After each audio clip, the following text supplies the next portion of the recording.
Hey everyone, it's Mark Bozon from Apple Arcade. We're doing something a little bit different today. We're going to take a first look at an all-new game on Apple Arcade, Spyder from Sumo Digital. So we're going to jump on in, I'll show you the first level, and you can get a closer look at it before you get your hands on it for yourself. Now in Spyder, you play as this mechanical spider named Agent 8, and your mission is basically to save the world. It's a 1960s throwback spy thriller, and by solving missions, shooting web, and using all sorts of different gadgets, you can thwart the super evil plans of a dastardly organization known as Sin. So let's kick things off. So we're introduced to the character, he's super cute. First mission here is called the War Room. It's kind of a tutorial for the game. 2 fingers on the screen lets us look around, so we can kind of pan around and look for objectives if we want. In this case, our objective is right in front of us. It's that printer over there, so we'll make our way over.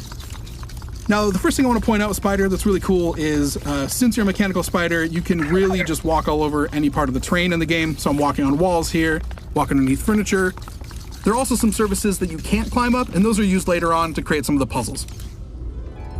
In this case, the first step to this mission is really simple. We've got this document, and we need an unredacted version of it. So all the black bars have to go away. We need all the information to figure out what the evil organization Sin is up to in this first stage. Now, all the abilities in Spyder are meant to mimic an actual spider's behavior, but with a few different twists. You'll be web slinging and crawling around on different surfaces, as I showed you guys earlier, but this one's also super common, where you'll walk up to an object, in this case it's a power button, and you'll press and hold on the screen and then fire a splat gun to activate the button that you wouldn't otherwise be able to reach. So yes, even in a video game, we're solving technical problems by turning them off and on again. How lovely. All right, let's skip forward a little bit here. One little thing to point out, which is kind of cool as I walk over this keyboard, all those buttons are kind of indenting, which is a nice visual touch, but it's actually something the developers use in gameplay later on. So as you're walking around, you can see there, it's like clickety, clickety, click. They'll use that if you want to, like, later on hack different things, for example. They'll actually use it as an operational keyboard in the game, which is cool. So we've got the new ink cartridge in hand. We're going to come over and plop it into the machine and see if we can get a new version of this document printed out so we can find out what Sin is up to. So it is placed. We again use our incredible power of push button, and a new document came out. So we're in good shape. Unredacted, we now have the intel we need, and it basically says that they are attempting to launch a missile. Conveniently, the terminal to stop that is over here on the right. Not so convenient is that we are locked out of it. We need an ID card, we need security clearance, so we're gonna go on our way here and try to figure out how we can hack into this thing. So we'll make our move here. Oh, super quick here, just came into view of a security system, so shows an example of kind of some light stealth mechanics that happen in the game. If you get in line of sight, obviously a security camera sees you. You don't want that because you're a secret agent, so we're gonna go up and around. So objective marker off in the distance there, that's the little white numbers that are counting down, shows the distance to where we're headed next. In this case, we're gonna show off another ability of Agent 8, which is the grapple gun. So you just walk up. If you're playing with touch, you just touch on the screen, which is a nice little interaction element. So I grapple across, and of course you can use a controller if you'd like to go that route too. All the HUD kind of fades away and it becomes a more controller-centric game. But I actually really like kind of just tapping on the screen and interacting with the game that way. So we've got our next objective. It's to get inside of this lockbox, and there are 2 different keyholes. You can see one here, and then I'll walk over, you can see another one here.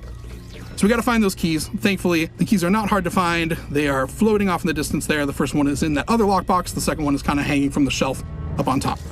So we'll make our way on over. I like that the game plays with scale, whereas, you know, things like this, the greatest nemesis in all of spy thrillers, the hot cup of coffee, nearly took me out. So obviously I got to go around.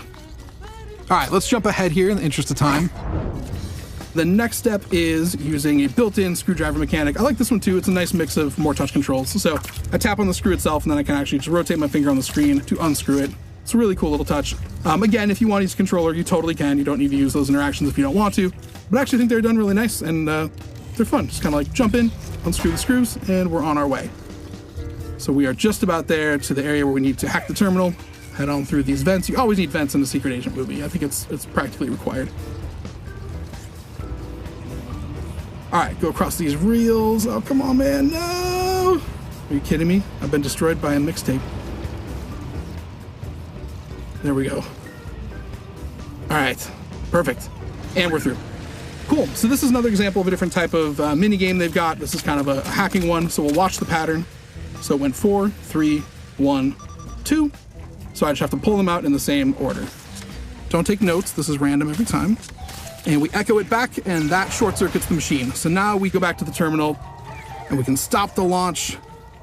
This is my favorite part of the game. I think this is so cool.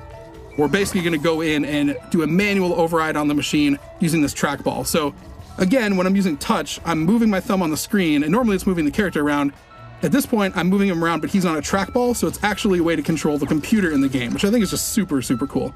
Now we can actually go into the machine and try to stop the missile from being launched using a kind of visual mini-game representation of a firewall. So you're obviously not going to code and jump in and do all that stuff. Instead, we're going to play a fun little mini-game that feels like it's out of Atari 2600 or Pong or something. So the missiles are coming across the screen. I need to let the files through, and I need to block the missiles using the trackball that moves my little paddle. So not too bad, I say, as I accidentally let one through. That's incredible. Do not ever trust me with the fate of the world. All right, we got a couple of them. We need a few more to bring it on home. And then we'll be able to stop the missile from launching, and the world will be safe. All right, here we go. Final file. Let's bring it on home strong. I know everybody's cheering for me on the internet land, and we've done it. Data transfer complete. The launch has been aborted, so we stopped the missile from going off. But as you will see, of course it is the training level only. And turns out the entire thing was actually new employee orientation day. So all those guys are cheering for me. There was actual no threat. I'm pretty sure the coffee was still hot, so that part was a little bit scary. But outside of that, I was perfectly fine, totally safe, and they're just teaching me how to play the game. So that's Spyder from Sumo Digital. Until next time, remember that you can check out over 100 awesome games on Apple Arcade. You just head on over to the App Store, tap on the joystick icon, and go save the world.